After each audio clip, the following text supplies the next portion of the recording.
Today I wanted to talk about the number one reason why your funnel's not working. It goes like this. So let me fix my phone here so it's a little bit, there we go. The number one reason your sales funnel's not working is because you're skipping steps along the way. Now, you're like, well, what does that mean? Okay, so think about how an internet funnel works, all right? Most of the time, you got an ad. Then that ad goes to a landing page, right? Or kind of your sales page or lead capture page. And then that lead capture page goes to an upsell page, okay? And then the thank you page or whatever. However your funnel looks, it might be more steps than that.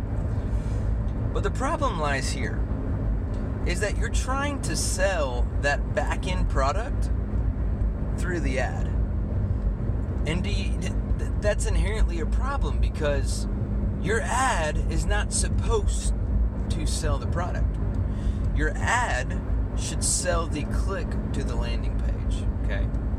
Your landing page should sell the opt-in, what makes people want to opt in. Your upsell page should sell the upsell.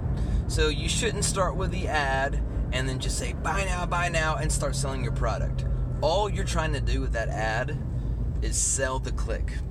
You're just trying to get people to click that ad to learn more, to get more informed, to get more educated, okay? When they go to the landing page, you want to sell the download, you want to sell the hand raiser or whatever comes next. The only focus of that page is not to sell the product that comes afterwards, all right? It's not to sell the upsell. It is to sell that single lead magnet that you want to download. And the same for the upsell page. It's just to sell that upsell, or however you want to phrase it, all right? So if your funnel is not converting like you want it to, not near as well as you think or thought that it would, take a look at what you're really selling at each step. Is your ad selling that click through to the landing page? Is your landing page selling or attracting or compelling that click through to the lead magnet, and so on and so forth? Again, it's the number one problem I see and I have myself with sales funnels is selling 2 steps ahead of where you need to be. Hope that helped. See you next time.